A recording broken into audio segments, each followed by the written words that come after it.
Padre y Señor que estás en el cielo, te damos la gloria, la alabanza, la honra, Señor, todo pertenece a ti, tuyo es el poder. Te pedimos en esta tarde, Padre Celestial, que abra nuestros corazones, Padre Celestial, para glorificarte, para darte gloria y honor. Señor, te pido por los hermanos, que tú los bendigas en esta tarde y que bendiga a aquellos que vienen de camino, que los proteja y los cuide, Señor. Abre la mente y el corazón del pastor para que tu palabra salga a través de ellos. Señor, para entender y comprender tus caminos, tu verdad, tu bondad, tu amor y, Señor, para verte, Señor, en gloria. Padre Celestial, gracias por este día en que una vez, Señor, en el pasado tú moriste en la cruz, fuiste sepultado y resucitaste al tercer día, como dice tu palabra.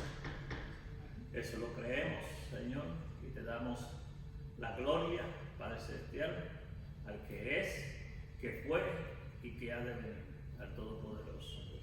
Gracias en el nombre de Jesucristo, nuestro Señor y Salvador. Amén.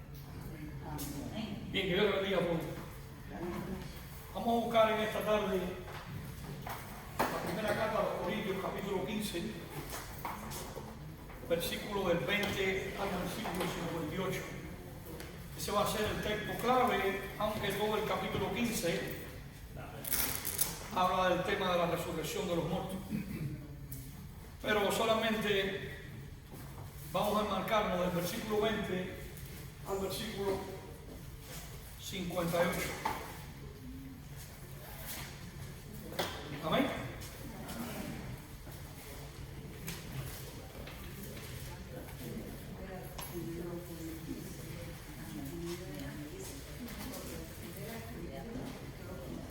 Primera de Corintios 15,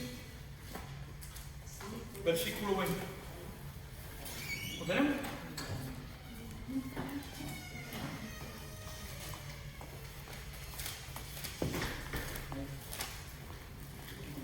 Dice la palabra del Señor. Primero a los Corintios, capítulo 15, versículo 20. Mas ahora Cristo ha resucitado de los muertos, primicia de los que durmieron es hecho. Porque por cuanto la muerte entró por un hombre, también por un hombre la resurrección de los muertos. Porque así como en Adán todos mueren, también en Cristo todos serán vivificados. Pero cada uno en su debido orden, Cristo la primicia, luego los que son de Cristo en su venida, luego el fin cuando entregue el reino de Dios y Padre, cuando haya suprimido todo dominio, toda autoridad y toda potencia. Porque preciso es que Él reine hasta que haya puesto todo su enemigo debajo de sus pies. Y el postrer enemigo que será destruido es la muerte. Porque todas las cosas las sujetó debajo de sus pies. Y cuando dice que todas las cosas han sido sujetas, Él claramente se exceptúa aquel que sujetó a Él todas las cosas. Pero luego que todas las cosas le estén sujetas, entonces también el Hijo mismo se sujetará a Él, que le sujetó a Él todas las cosas para que Dios sea todos en todos. De otro modo, ¿qué harán los que se bautizan por los muertos, si en ninguna manera los muertos resucitan? ¿Por qué pues se bautizan por los muertos? ¿Y por qué nosotros peligramos a toda hora?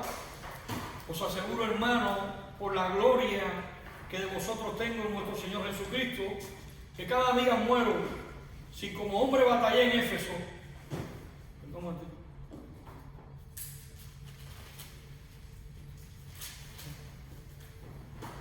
Si como hombre batallé en Éfeso contra fiera, ¿qué me aprovecha si los muertos no resucitan? Comamos y bebamos, porque mañana moriremos. Si no erréis, las malas conversaciones corrompen las buenas costumbres. Velad debidamente y no pequéis, porque algunos no conocen a Dios, para vergüenza vuestra lo digo. Pero dirá alguno, ¿cómo resucitarán los muertos? ¿Con qué cuerpo vendrán? necio, lo que tú siembras no se vivifica si no muere antes. Y lo que siembra no es el cuerpo que ha de salir, sino el grano desnudo, ya sea de trigo o de otro grano. Pero Dios le da el cuerpo como Él quiso, y a cada semilla su propio cuerpo. No toda carne es la misma carne, sino que una carne es la de los hombres y otra carne la de las bestias, otra la de los peces y otra la de las aves. Y hay cuerpos celestiales y cuerpos terrenales, pero uno es la gloria de los celestiales y otra la de los terrenales. Una es la gloria del sol y otra la gloria de la luna y otra la gloria de las estrellas, pues una estrella es diferente de otra en gloria. Así también es la resurrección de los muertos. Se siembra en corrupción, se resucitará en incorrupción. Se siembra en deshonra, resucitará en gloria. Se siembra en debilidad, resucitará en poder. Se siembra en cuerpo animal, resucitará cuerpo espiritual. Hay cuerpo animal y hay cuerpo espiritual. Así también está escrito, pues, hecho el primer hombre, Adán, alma viviente, el postrer Adán, espíritu vivificante. Mas lo espiritual no es primero, sino lo animal, luego lo espiritual. El primer hombre es de la tierra terrenal, el segundo hombre, que es el Señor, es del cielo. ¿Cuál es terrenal? Tal vez los terrenales, y cuál es celestial, también los celestiales. Y así como hemos traído la imagen del terrenal, traeremos también la imagen del celestial. Pero esto digo, hermanos, que la carne y la sangre no pueden heredar el reino de Dios, ni la corrupción heredará la incorrupción. Aquí os digo un misterio: no todos dormiremos, pero todos seremos transformados en un momento, en un abrir y cerrar de ojos, a la final trompeta, porque se tocará la trompeta y los muertos serán resucitados e incorruptibles, y nosotros seremos transformados, porque es necesario que esto corruptible se vista de incorrupción y lo mortal se vista de inmortalidad. Y cuando esto corruptible sea vestido de incorrupción y esto mortal sea vestido de inmortalidad, entonces se cumplirá la palabra que está escrita: sorbida es la muerte en victoria. ¿Dónde está, oh muerte, tu aguijón? ¿Dónde, oh sepulcro, tu victoria? Ya que el aguijón de la muerte es el pecado y el poder del pecado la ley, mas gracias sean dadas a Dios, que nos da la victoria por medio de nuestro Señor Jesucristo. Así que, hermanos míos amados, estar firme y constante, creciendo en la obra del Señor siempre, sabiendo que vuestro trabajo en el Señor no es en vano. Vamos a orar. Padre, agradecemos desde lo más profundo de nuestros corazones en esta tarde. Agradecemos tu fidelidad, agradecemos que somos tu pueblo, que somos la iglesia de Jesucristo. Gracias por este día tan especial, gracias porque un día como hoy celebramos el momento de la resurrección. Y porque tú vives, hoy nosotros también vivimos. Y porque tú resucitaste, también un día nosotros también resucitaremos en gloria. Así que prepara nuestras mentes y nuestros corazones, y que sea tu Espíritu Santo el que ilumine nuestras mentes y nuestros corazones para atesorar lo que tú tienes preparado para nosotros en este día. Todo te lo pedimos en el nombre de Cristo. Amén. Bien, mis queridos hermanos, en esta tarde vamos a comenzar la clase como título: Triunfo supremo de Cristo sobre la muerte, el pecado y el infierno. Ese va a ser el título. Vamos a hablar como tema la resurrección de Cristo, y es mi propósito, con la ayuda del Señor, que en este mensaje o esta clase seamos capaces de interiorizar en nuestra vida la importancia de uno de los temas más profundos de toda la Biblia. La resurrección es el fundamento de verdaderamente los pilares que sostienen el cristianismo. Si no hubo resurrección, vana es ¿qué cosa? Nuestra fe. Si no hubo resurrección, vana es entonces ¿qué cosa? Nuestra fe. Ahora, creo que como idea central vamos a hablar algo. Cuando la piedra fue removida, ¿qué pasó? La esperanza nació.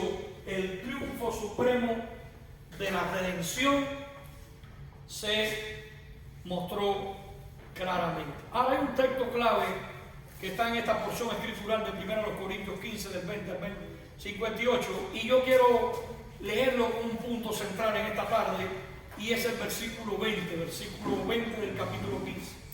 Dice: mas ahora Cristo ha resucitado de los muertos, primicia de los que durmieron, es que cosa, en hecho. Entonces, creo que a manera de introducción en esta tarde, me gustaría decirles primeramente un pensamiento. Y es que la resurrección es el eje de la redención y la consumación de la historia. Un pensamiento que muestra una profundidad teológica muy grande. La resurrección, el eje de la redención y la consumación de la historia. Ahora, amada iglesia, creo que cuando nos acercamos a la doctrina de la resurrección, no estamos entrando en un tema secundario de la fe cristiana, más bien estamos entrando en el centro mismo del Evangelio. Quiero tocar esto a manera de una pequeña introducción, porque el tema de la resurrección de Cristo no es un apéndice de la cruz, sino es su indicación divina. O sea, la cruz proclama que Cristo murió por nuestros pecados, la cruz proclama que la resurrección es real, la resurrección proclama que el Padre aceptó plenamente el sacrificio de expiación. En otras palabras, la tumba vacía es el amén de Dios, es la obra consumada del Hijo. Pablo lo expresa en 1 Corintios capítulo 15, versículo 17, con una contundencia que no admite para mí ninguna ambigüedad. Si miramos el versículo 17, dice Pablo: si Cristo no resucitó, vuestra fe, ¿qué cosa es? Vana, y aún estáis, ¿qué cosa? ¿Estamos en qué cosa? Muertos en vuestros delitos y pecados. Entonces, observe la fuerza del argumento apostólico. Si Cristo no resucitó, dice Pablo, entonces, 1, la expiación no fue confirmada. 2, la justificación no fue asegurada. 3, la muerte sigue reinando. Y 4, la esperanza del creyente colapsa. O sea que es muy profundo lo que Pablo está diciendo, pero creo que Pablo no deja esto como una pregunta retórica, sino que Pablo no deja esto en la oscuridad del condicional, sino que él irrumpe en el versículo 20 cuando dice: mas ahora Cristo ha resucitado de los muertos. Entonces Pablo irrumpe con una declaración triunfal. Ese más ahora, pueden marcarlo, cambia toda la historia humana. ¿Por qué? Porque muestra que la resurrección es el momento en que la eternidad invade el tiempo, en que la vida vence a la muerte y en que la justicia de Dios se manifiesta en triunfo sobre el pecado y sobre el infierno. Vamos a hablar de esto en una profundidad teológica. Para mí, vamos a ver 4 cosas. Primero, la resurrección es la confirmación de al menos 4 verdades doctrinales fundamentales que están implícitas en todo el desarrollo de la Biblia. La primera, la resurrección confirma la vindicación de la deidad de Cristo. ¿Qué quiero decir esto? Romanos capítulo 1, versículo 4 dice: declarado Hijo de Dios con poder por la resurrección de entre los muertos. Entonces, Cristo no fue simplemente un maestro moral o un mártir religioso, sino que su resurrección demuestra que Él es el verdaderamente Hijo de Dios. O sea, la tumba no pudo retenerlo porque la misma vida estaba en ¿quién? En Jesucristo. Entonces, segunda cosa que confirma la resurrección, no solo que vindica la deidad de Cristo, sino también confirma la suficiencia de la expiación. Miremos bien esto, porque la resurrección es la evidencia de que la ira de Dios fue satisfecha. Si el sacrificio de Cristo en la cruz, el peso de la ira de Dios cayó sobre él, la prueba de que la satisfacción fue penal, sustitutiva y satisfecha fue que Cristo ¿qué? Resucitó. Si Cristo no hubiera resucitado, entonces no hubiera habido tetelestai. La deuda no hubiera sido ¿qué cosa? Consumada. Entonces, miremos, la resurrección es la evidencia de que la ira de Dios es satisfecha, de que la cruz fue suficiente, de que la deuda fue pagada, de que la justicia fue cumplida y que la condenación entonces fue ¿qué cosa? Absorbida. Cristo no salió de la tumba como un sobreviviente, salió como un vencedor. Amén. Entonces, una tercera realidad que confirma la resurrección no solo es que vindica la deidad de Cristo, que confirma la suficiencia de la expiación, sino también que garantiza la justificación del creyente. ¿Qué dice Pablo en Romanos 4:25? El cual fue entregado por nuestras transgresiones y resucitado para nuestra justificación. Entonces, la resurrección no solo habla de Cristo, habla también de nosotros. ¿Por qué? Porque garantiza la justificación del creyente. O sea, el creyente puede descansar hoy en día en la certeza de que la aceptación delante de Dios está asegurada en el Cristo viviente. Amén. Ahora, número 4, la resurrección también inaugura la esperanza escatológica. ¿Qué quiero decir con esto? Que la resurrección no solo mira al pasado, apunta al futuro. Cristo es la primicia de una nueva creación. Entonces, lo que comenzó en la tumba vacía culminará en la resurrección final de todos los creyentes redimidos. Ahora, hagamos aquí una introducción, digamos, de una manera homilética. La pregunta no es simplemente si Jesús salió de la tumba, si Jesús salió del sepulcro. La pregunta es, ¿qué significa eso para mí hoy en día de que Cristo haya resucitado y salido de la tumba? Significa, número 1, que la muerte no tiene la última palabra. Significa, número 2, que el pecado no reina para siempre. Significa, número 3, que el sufrimiento no define el final de la historia. Entonces podemos decir, hermano, que la piedra removida es la proclamación celestial de que Dios ha inaugurado un nuevo orden de vida, de gracia y de esperanza. Digo esto porque hoy no predicamos una tumba ocupada, hoy predicamos un Cristo vivo y predicamos una tumba vacía. Porque Él vive, hay esperanza para el pecador. Porque Él vive, hay consuelo para el afligido. Y porque Él vive, hay gloria futura para la iglesia. Entonces, resumamos esto de una manera general. La resurrección no es simplemente un evento histórico, es la columna vertebral de toda la teología cristiana. Digo esto porque sin la resurrección, la cruz sería una tragedia. Sin la resurrección, mis queridos hermanos, esto sería algo fatal. Con la resurrección, la cruz se convierte en triunfo. Pablo lo declara que si Cristo no resucitó, nuestra fe es que vana, todavía estamos en nuestros pecados. Y dice, y somos los más dignos de conmiseración. Primero a los Corintios capítulo 15, versículos 17 al 19. Ahora miramos esto no teológicamente, sino de una perspectiva filosófica. Y es que filosóficamente podemos decir que la resurrección responde a la pregunta más profunda de todos los seres humanos.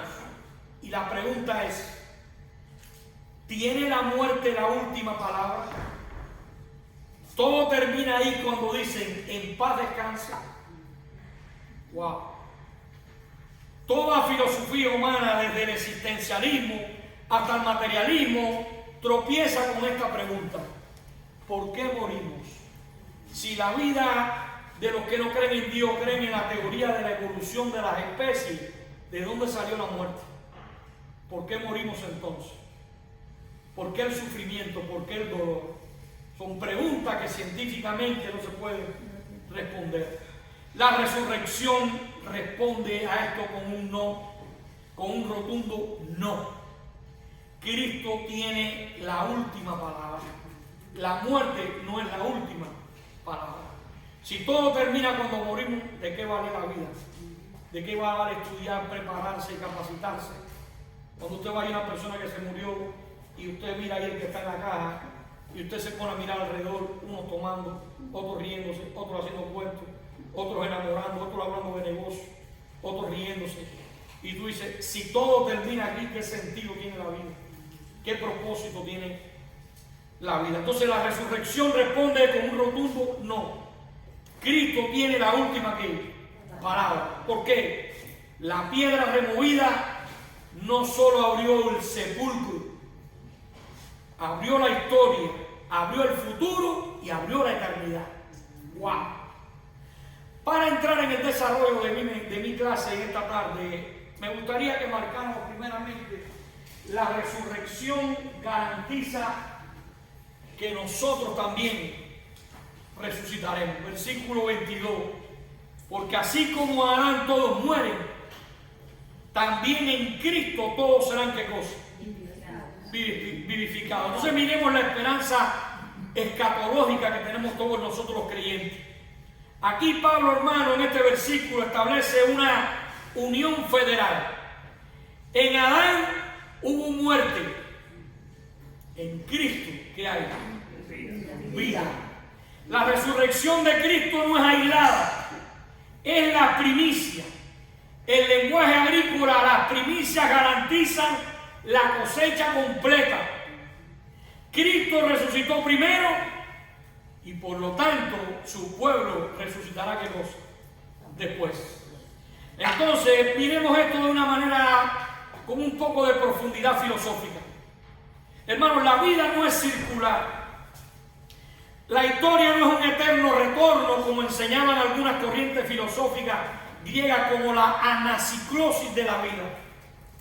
La historia es lineal y es teológica, según la Biblia.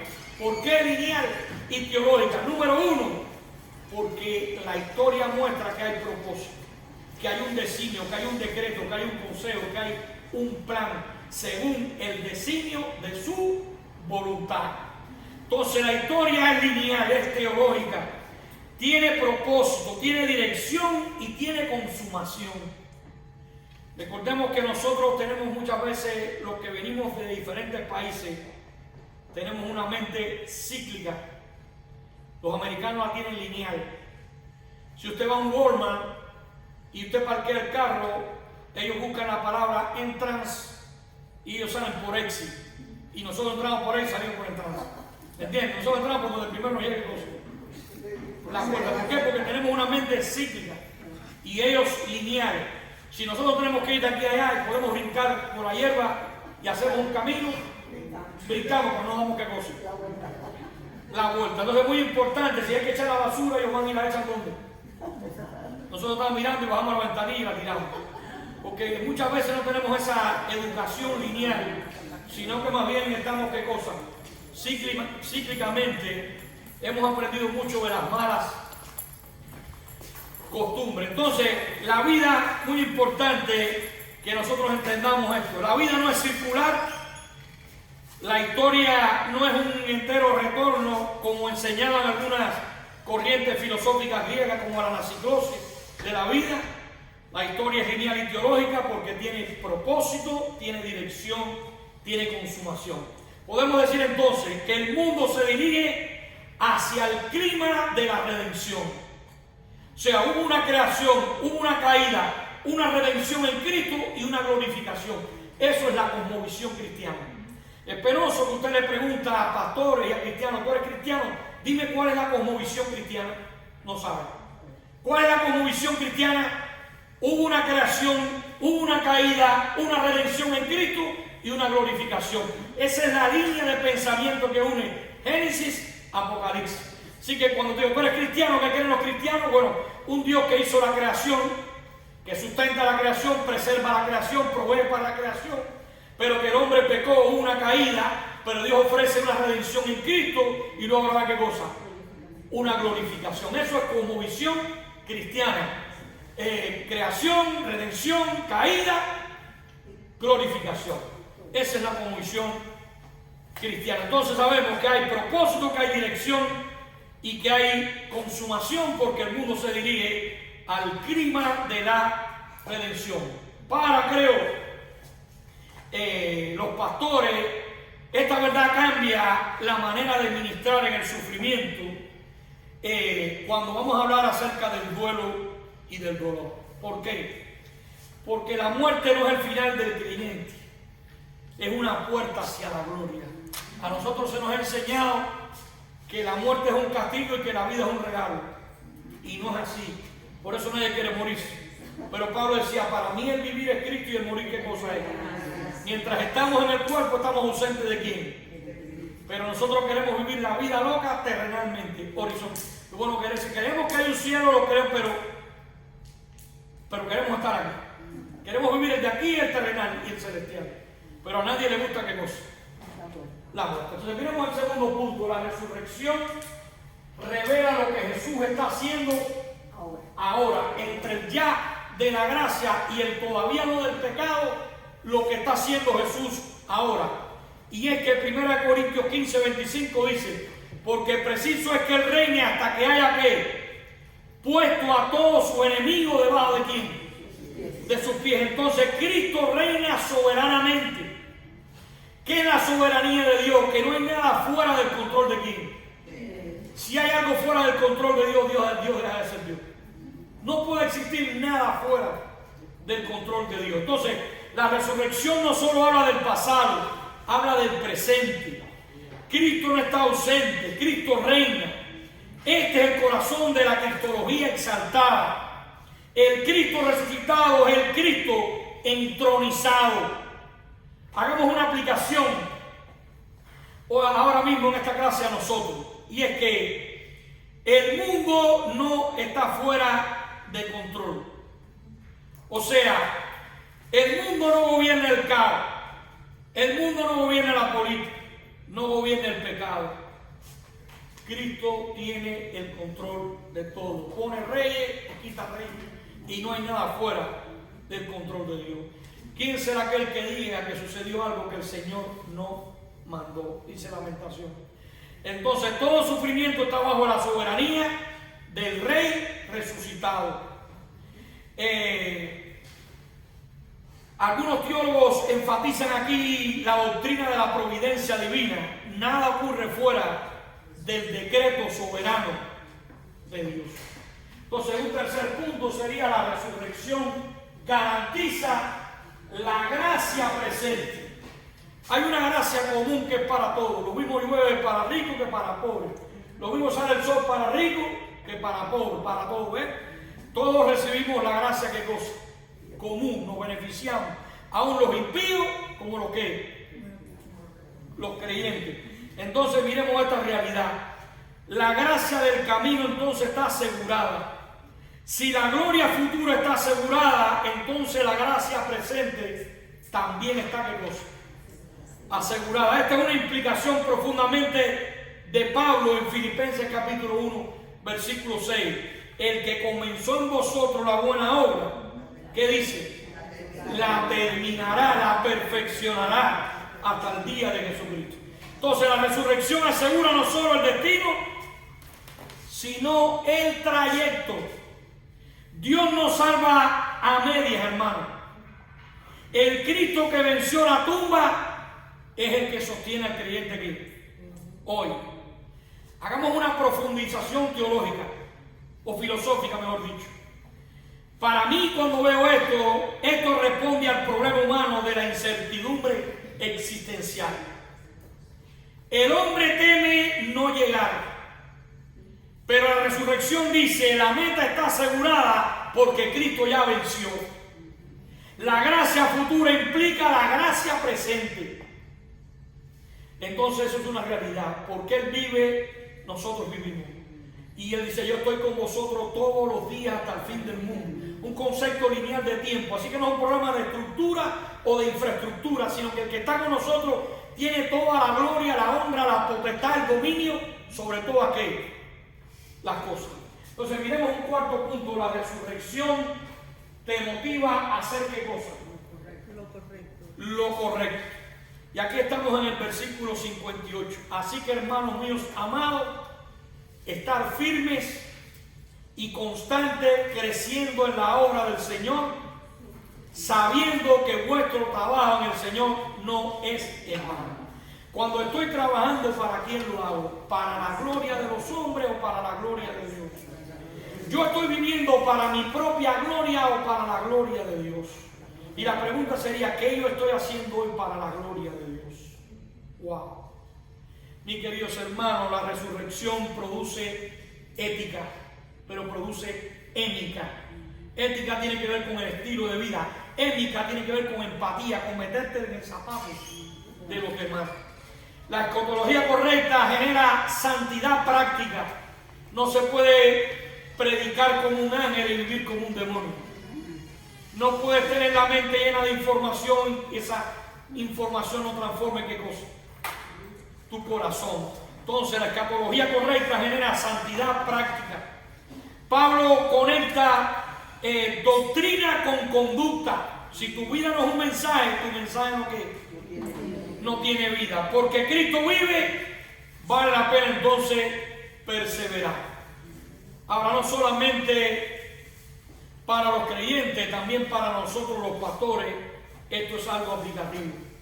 Y es que todo ministerio fiel tiene valor eterno. Cada sermón, cada visita pastoral, cada lágrima, cada batalla espiritual, nada es en vano. Yo creo que alguien dijo que en el cielo no va a haber nadie llevando corona que no haya cargado con una cruz aquí abajo. El gran problema es que el cuerpo pastoral, los pastores hemos cambiado el evangelio, porque antes los pastores olían a ovejas y hoy olemos a la lana de las ovejas, y eso es un gran pecado que tenemos los pastores. Vuestro trabajo en el Señor no es en vano. Así que esta es la gran motivación ministerial. Entonces miremos bien. La resurrección te enseña ¿qué cosa? Gratitud permanente. O sea, la doxología, muy importante, del corazón redimido. Dice el versículo 57, mas gracias sean dadas a quién, que nos da la victoria por medio de quién. Entonces la resurrección convierte la vida en adoración. Hermano, el creyente siempre tiene motivos para agradecer, aún en el dolor, en la prueba, porque su historia no termina aquí, su historia termina ¿dónde? En gloria. Y todo lo que pasa sucede para bien a los que aman a Dios. Entonces la gratitud no depende de las circunstancias, depende del Cristo vivo. Tu trabajo en el Señor no es en vano. Estar firmes y constantes sabiendo que vuestro trabajo en el Señor no es en vano, dice este versículo 58. Hermano, así que Pablo aterriza la doctrina. La teología siempre debe producir transformación. Porque Cristo vive, vale la pena permanecer firme. Porque Cristo vive, vale la pena seguir predicando. Porque Cristo vive, vale la pena seguir orando. Porque Cristo vive, vale la pena seguir luchando contra el pecado. Porque Cristo vive, vale la pena seguir haciendo lo correcto. ¿Por qué? Porque la resurrección nos dice que la victoria final ya fue ganada y está asegurada. Dice, en la casa de mi Padre muchas moradas hay. Yo voy a preparar ¿qué cosa? Lugar para vosotros. ¿Ve? Es decir, que ya las bendiciones están, las moradas están. Yo voy a preparar lugar. Entonces, hermano, la resurrección nos dice que la victoria final ya fue ¿qué cosa? Completada. Lo que hacemos para Dios nunca es inútil. Cada oración, cada sermón, cada lágrima, cada acto de obediencia tiene valor eterno. Es como tocar una guitarra que su sonido repercute ¿dónde? En la eternidad. Somos extranjeros y peregrinos. Nuestra ciudadanía está en los cielos, estamos de paso por este mundo y mientras estamos en el cuerpo estamos ausentes ¿de quién?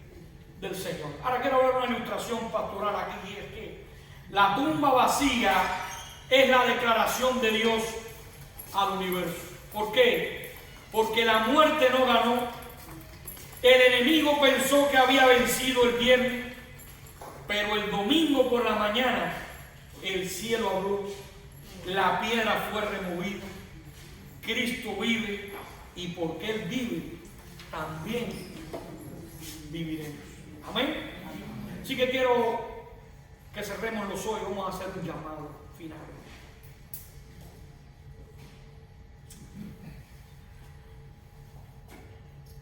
Y queridos hermanos, en esta tarde yo quiero que miremos nuestra vida a través de la ventana de la resurrección. Iglesia, pase lo que pase hoy, no mire la vida desde la perspectiva del dolor, mírala desde la perspectiva de la piedra movida y de la tumba vacía. Si hoy estás cansado, si hoy estás herido, si hoy estás atravesando una noche oscura, si hoy estás pasando por un valle de sombra de muerte, recuerda, la piedra fue removida, la tumba está vacía, la muerte fue vencida, el pecado fue derrotado, Cristo reina. Y ahora te invito a que ahí a solas con el Señor, tú deposites tus cargas a los pies de Cristo resucitado. Ven con dolor, ven con tu lucha, ven con tu problema familiar, ven con tu petición, pero ven a Él. Porque el mismo Cristo que salió del sepulcro sigue obrando hoy. Cuando la piedra fue removida, la esperanza nació. Así que hermanos, miremos la vida a través de la ventana de la resurrección. Cuando el ministerio pese, cuando la iglesia duela, cuando la vida duela, cuando la carga sea pesada, cuando el corazón se canse, recuerda siempre esto: la piedra fue removida, la tumba está vacía, Cristo reina, la muerte perdió, la iglesia vencerá. La resurrección, hermano, no es solo una doctrina para predicar en Pascua. Es el lente por el cual interpretamos toda la realidad. Y hago una aplicación final.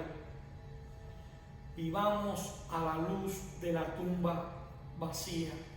Iglesia, la resurrección no es solamente una doctrina para creer, es una verdad para vivir cada día, para enfrentar cada día. Así que si Cristo ha resucitado, entonces no puede seguir mirando la vida desde la perspectiva del viernes de dolor, sino desde la gloria del domingo de resurrección. Cuando el sufrimiento toque tu casa, recuerda, Cristo vive. Cuando la enfermedad visite tu cuerpo, recuerda, Cristo vive. Cuando la tristeza quiera robar tu paz, recuerda, Cristo vive. Cuando el pecado quiera hacerte creer que no hay esperanza, recuerda, Cristo vive. La resurrección te llama a levantar tus ojos por encima de las circunstancias temporales y mirar la realidad eterna. Hermano, recuerda siempre, tu dolor no es eterno, tu prueba no es eterna, tu lucha no es eterna. Lo eterno es Cristo, lo eterno es su reino, lo eterno es la esperanza que Él aseguró con su victoria sobre la tumba. Así que vive con la esperanza, no camines con quien no tiene futuro, no ores como quien duda, no sirvas como quien piensa que su labor es inútil. Pablo lo dijo claramente: vuestro trabajo en el Señor no es en vano. Así que hermano, cada lágrima derramada en obediencia, cada sacrificio en el ministerio, cada batalla contra el pecado, cada acto de fidelidad silenciosa, todo tiene significado eterno, porque Cristo resucitó. Así que, hermano, líder, amigo, pastor, creyente, no se canse de proclamar la resurrección. Le recuerda a usted y a mí que la historia no termina en la cruz, del sufrimiento, sino en la corona de gloria. Siga predicando, siga orando, siga perseverando, siga sirviendo, siga haciendo lo correcto.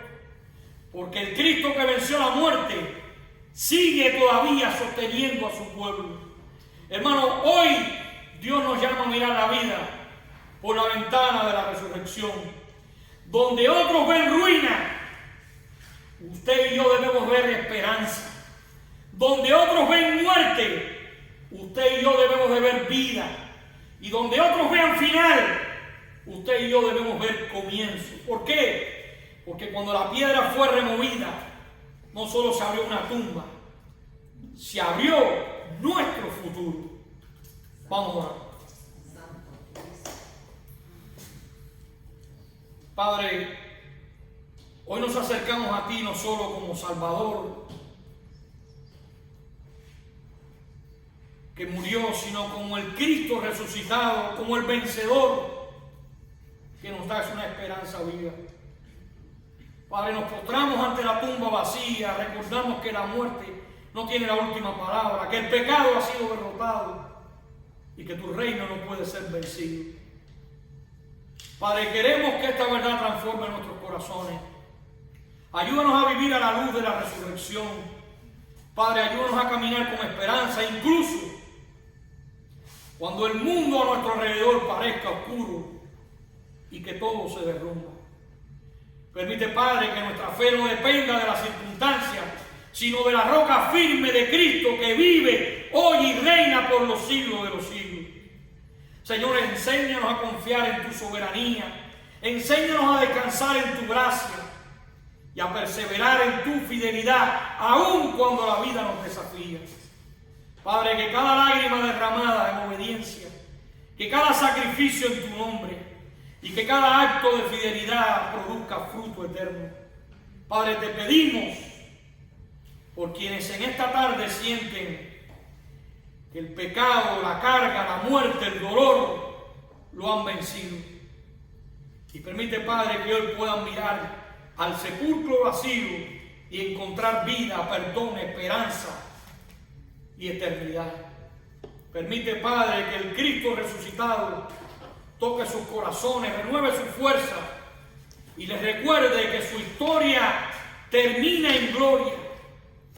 Y ahora, Señor, mientras nos levantamos de este lugar, que vivamos como un pueblo resucitado, amado, con valor, sirviendo con alegría, con gozo, perseverando con firmeza y adorándote con gratitud. En el poderoso nombre de Jesucristo, que venció la tumba, oramos. Amén, amén, amén. Y que Dios le bendiga.